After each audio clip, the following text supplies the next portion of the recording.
ঈদের দিনে ভুলেও 5টি কাজ করবেন না। যদি করেন তাহলে রহমতের বিপরীতে আপনার উপরে লানত নাজিল করবে। বিশ্বনবী সাল্লাল্লাহু আলাইহি সাল্লাম বলেছেন, তোমরা তোমাদের ঈদগুলিকে জাহিলিয়াতের যুগের মেলার সাথে তোমরা মিলিয়ে নিও না। সুতরাং যারা এই ঈদগুলিকে ইহুদি, খ্রিস্টান, নাসারা এবং জাহিলি জামানার মেলার সাথে যারা মিলিয়ে দিল, মনে রাখতে হবে অবশ্যই আল্লাহ সুবহানাহু ওয়া তাআলা তাদের উপরে কঠিনভাবে রাগান্বিত হবেন এবং তাদের উপরে লানত নাজিল করবেন। প্রথম নাম্বার যে ভুল আমরা ঈদের দিনে কখনো করব না, সেটা হচ্ছে আমাদের মা বোনেরা অবশ্যই খেয়াল রাখতে হবে, বেপর্দা হয়ে সেজে গুজে রাস্তায় বের হব না। যদি আপনি এমনটি করেন, আপনার উপরে যতগুলি ছেলে নজর দিবে, জিনার গুনাহ হবে, আপনাকে দায়ুস বানায়া আল্লাহ সুবহানাহু ওয়া তাআলা জাহান্নামের মধ্যে পাঠায়া দিবে। আমাদের বাংলাদেশের টেন্ডেন্সি ঈদের দিন বেপর্দা হয়ে রাস্তার মধ্যে ইচ্ছা মতো ছেলেপেলেরা মেলামেশা করে, ঘোরাঘুরি করে। মনে রাখতে হবে এই কাজটা ঈদের দিন আল্লাহর ওয়াস্তে কোনোদিন করেন না, কারণ ঈদের দিন হচ্ছে রহমতের দিন, বারাকাতের দিন।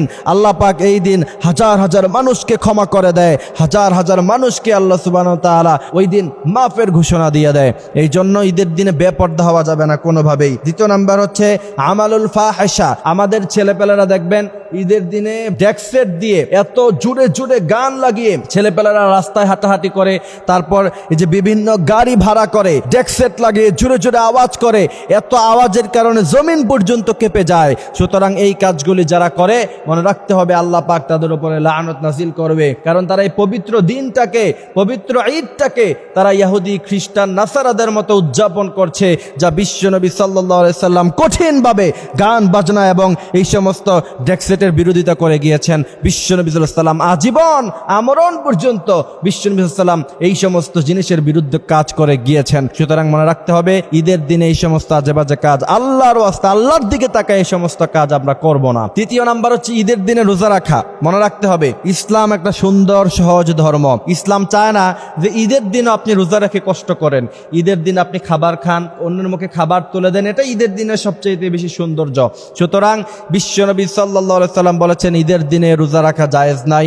কোনো ব্যক্তি যদি ঈদের দিনে রোজা রাখে তাহলে তার উপরে কোনো সওয়াব দেয়া হবে না, উল্টা গুনাহ লিখা হবে। চতুর্থ নাম্বার হচ্ছে হারাম কোনো কাজ ঈদের দিন করব না। যেমন গার্লফ্রেন্ড বয়ফ্রেন্ড সময়ের অপেক্ষায় বসে থাকে, যারা একে অপরের সাথে কখন দেখা করবে। মনে রাখতে হবে ঈদের দিনে যারা এই সমস্ত কাজগুলি করে, এবং ইসলাম স্পষ্টভাবে জানিয়েছে বিয়ের আগে কোনো অবৈধ সম্পর্ক ইসলাম জায়েজ করে নাই, কখনো কোনোভাবে বিয়ের আগে এই সমস্ত অবৈধ সম্পর্ক আমরা করব না।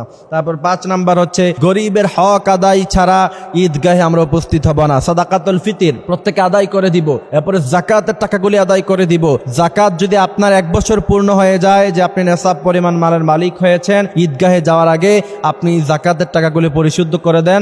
এরপরে সাদাকাতুল ফিতর অবশ্যই ঈদগাহে যাওয়ার আগে আপনি পরিশোধ করে তারপর ঈদগাহে যাবেন ইনশাআল্লাহ। এই সমস্ত কাজগুলি আল্লাহ পাক যেগুলি করার সেগুলি করার মতো তৌফিক দান করুক। যেগুলি বেঁচে থাকার কথা বলেছি আল্লাহ পাক এগুলি থেকে আমাদের সবাইকে বেঁচে থাকার তৌফিক দান করুক।